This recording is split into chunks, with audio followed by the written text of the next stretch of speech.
Hey everybody, it is Daniel Glass.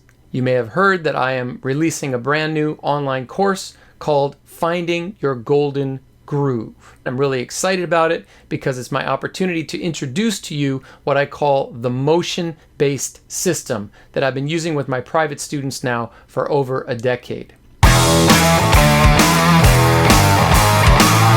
The course is called Finding Your Golden Groove, and when it comes to groove, it actually makes a lot more sense to teach this particular topic in terms of motions as opposed to patterns. Okay, so patterns being, right, left, left, left, or right, kick, rights, lefts, and kicks, basically.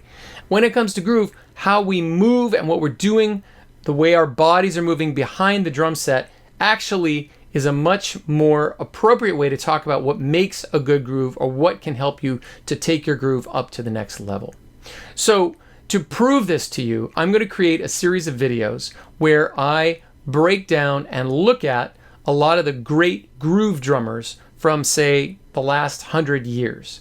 And we're going to take a look at their motions, their way of moving, and show how that way of moving is intimately connected with why their groove sounds so good. So the first great groove drummer we're going to explore in this video is Ash Soan. Super popular drummer, massive online following. He is known for what I would call a golden groove. So here's my analysis of Ash Soan and his motions. Check it out. So let's start just by checking out this amazing little clip. With Ash's permission, I grabbed it from his Instagram page. Sorry, the quality isn't so great, but you'll be able to tell what's happening. 23 seconds of pure gold. Check it out.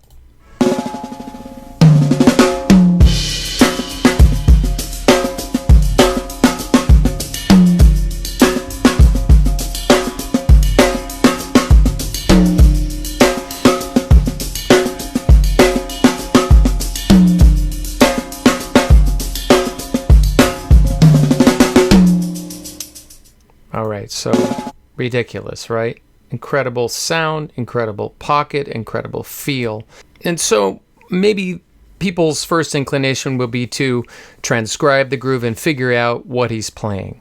My initial inclination in trying to understand what makes this so good is not to think about the specifics of what he's playing, but how he is moving.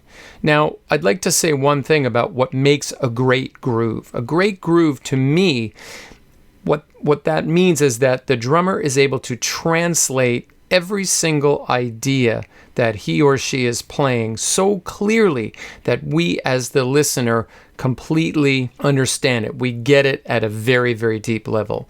So you could say it's sort of similar to like a great Shakespearean orator where they take these words, everybody can speak them, but the way they present these words, it grabs you. You have a deep reaction. You understand what's being said. So in the same way, Ash Soan here is presenting his ideas with incredible clarity, and that's something I talk about a lot. Now let's start by breaking this down and looking at the role of each limb. All right, so we're going to watch it again now. I'm going to talk about what's happening in his bass drum foot. Okay, check it out. So if you watch that right leg, every time he strikes, it's as if he's just dropping his leg on the floor. And when the stroke is done, the leg is completely relaxed and at rest. Just dropping and sitting. It's hard to know exactly what kind of technique he's using, but I could assure you of two things. Number one, he's not burying the beater in the head. The bass drum has this beautiful resonance to it. And as I said as well, he's letting the leg drop. Too many drummers either place their leg down without letting it fall, or they push the pedal in to the head, bury it, and push down with a lot of force. Now, what this gets in the way of is letting natural aspects of groove happen, which is the weight of your limb and the perfectly consistent force of gravity. If you can harness those, simply focus on how you're bringing the leg up and let it fall naturally, you're going to be much more in the pocket. Most drummers really what they're playing is an approximation of the time. Maybe they're a little ahead, a little behind, but not really consistently doing that. And the wave in that direction is to use gravity and the weight of the limb. Now let's check out his hi-hat. And this is the left leg. Now you can see the hi-hat is going up and down on the quarter note, but if you look at his leg, he's playing eighth notes, right? 2 and 3 and 4. It's hard to match up. Now look at the two legs together.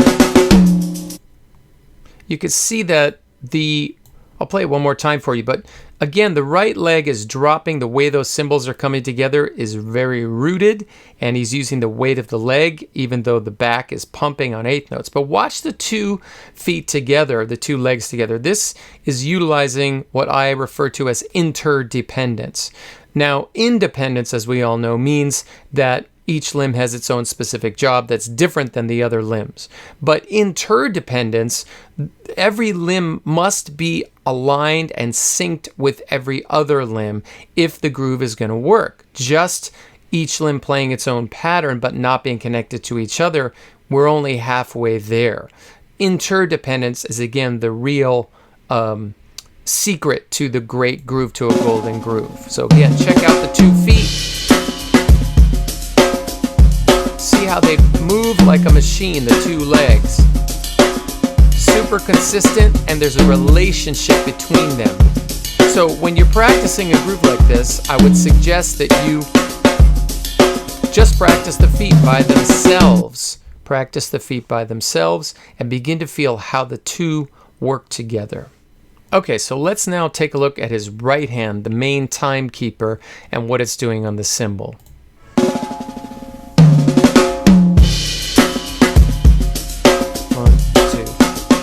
4. Now when he does those double, right there, watch how the hand comes away from the cymbal. Every time he hits,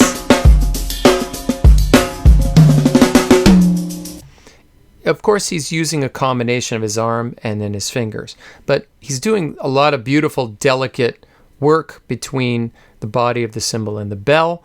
But when he does those double hits, 1 chicka 2 chicka 3 chicka 4 ian chicka chicka chicka chicka chicka tokia, he comes off, and this is again a bit counterintuitive, but we can actually pull a sound out by not, most drummers think, well, we've got to drive the sound in, we've got to hit with a heavy downward force. But if you think about coming off the cymbal, allowing space to happen, you can also emphasize a certain element or aspect of what you're doing. And again, there's an incredible consistency. There's a phrase that I use called clarity plus consistency equals articulation. If articulation is what the Shakespearean actor is doing, well, the clarity means you understand your technique, your hand technique, and the pattern you're playing.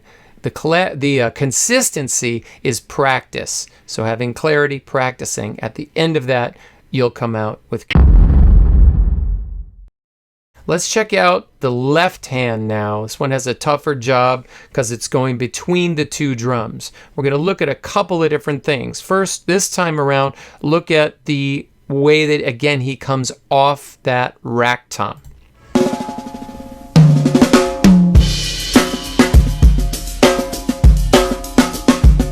Right there, off it, you see? Beautiful. And he uses it to set up his count to come down and strike on the next backbeat.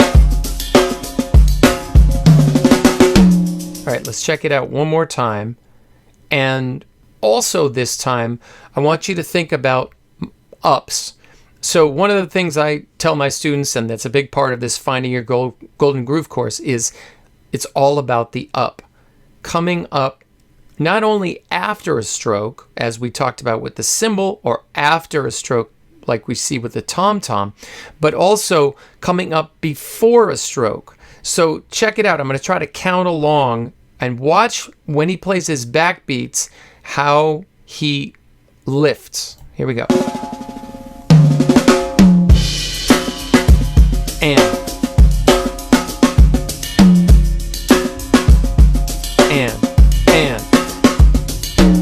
then he sets up for the next stroke. So he's always coming up an eighth note beforehand. And then when he pops off the tom, he's holding it up there and setting it up in the same way, factoring in that and before the next backbeat. So the up, he is thinking about the up as a way to prepare for each stroke. If you focus on the up, if you count the up, if you make the up a part of your timekeeping, then your down will naturally go where it needs to go because your body is fully keeping time at all times.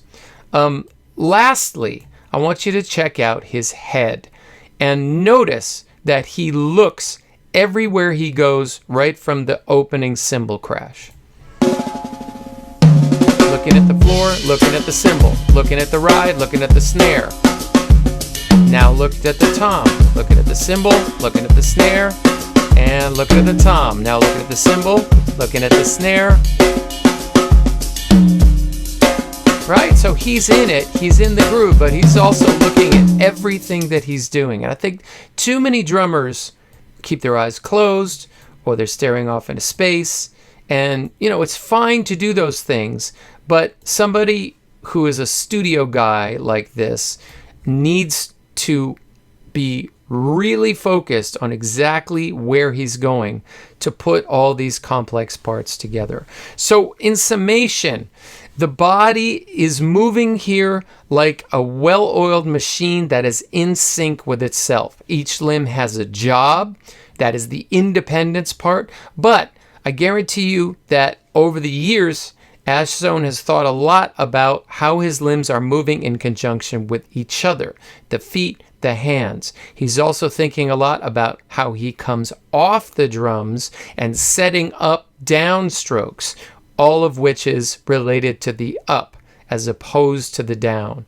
And you can see when he drops the legs, those downs super relaxed, just the weight of the limbs. So these are the kinds of things that we're going to be talking about in my upcoming course, Finding Your Golden Groove. It's kind of a new and different way to look at drumming based completely on motions, at least at the beginning, and understanding how the body is moving as we jump into drumming. I'm really excited to share with you guys. I hope you will join me.